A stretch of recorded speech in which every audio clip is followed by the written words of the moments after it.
Hey guys, নমস্কাৰ সকলোকে। 2025 চনটো প্ৰায় শেষেই। এই 2025 চনটোৱে আমাৰ সকলোৰে মৰমৰ জুবিন দাক লৈ গ'ল। আৰু এই 2025 চনটোৱে আমাৰ অসমীয়া চলচ্চিত্ৰ জগতৰ সকলোতকৈ ডাঙৰ ছবিখন আমাক দি থৈ গ'ল, যোনখনৰ নাম হ'ল ৰৈ ৰৈ বিনালে। আৰু আজিৰ এই ভিডিঅ'টো ৰৈ ৰৈ বিনালেখনৰ ওপৰতে অন্তিমবাৰৰ বাবে কথা পাতিম, গতিকে আহক ভিডিঅ'টো আৰম্ভ কৰোঁ। জুবিন দাৰ অন্তিমখন চলচ্চিত্ৰ যোনখনৰ নাম হ'ল ৰৈ ৰৈ বিনালে।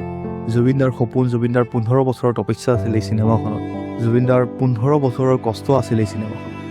আৰু এই চিনেমাখনে সফলতা দেখিলে, এই চিনেমাখন ছাকচেছফুল হ'ল, এই চিনেমাখনে সকলোবোৰ ৰেকৰ্ড ভাঙিলে।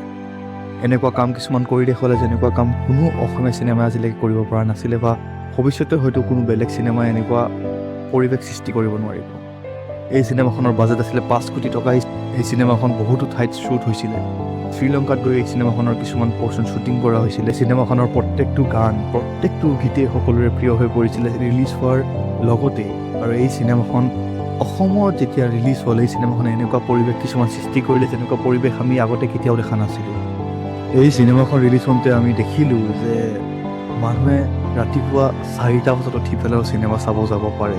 ৰাতিপুৱা 4টা বজাৰ শ্ব' হাউচফুল হ'ব পাৰে, ৰাতি 2টা বজাৰ শ্ব' হাউচফুল হ'ব পাৰে, বা মানুহে তাতে গৈ ছিট নাপালে মানুহে প্লাষ্টিকৰ চকীত বহি হ'লেও এখন চিনেমা চাব।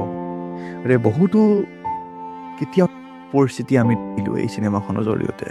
যিমান মানুহ গৈছে সকলোৱে কান্দি কান্দি বাহিৰত আহিছে এই চিনেমাখন চাই।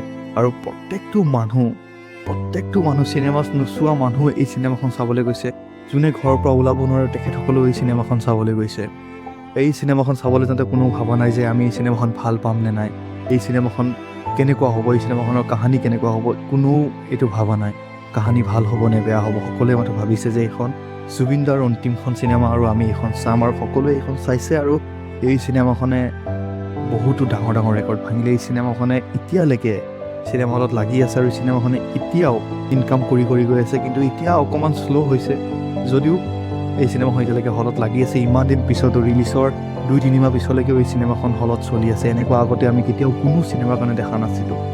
এই চিনেমাখনে এতিয়ালৈকে 33 কোটি টকাৰ ওপৰত ইনকাম কৰিবলৈ সক্ষম হৈছে।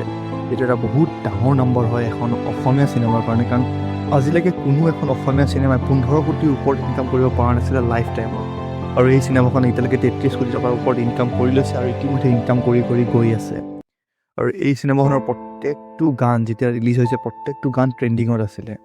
প্ৰত্যেকটো গান সকলোৱে বাৰে বাৰে শুনিছে। এতিয়াও এবাৰ নিউ ইয়েৰত এইখন চিনেমাৰ গান কিমান আপুনি শুনিব পাৰে ঠিক নাই। এইখন আছিল জুবিন দাৰ অন্তিমখন চিনেমা ৰৈ ৰৈ বিনালে। গতিকে আপুনি এই চিনেমাখন কেইবাৰ চালে মোক নিশ্চয় এবাৰ কমেণ্টত জনাব। ধন্যবাদ।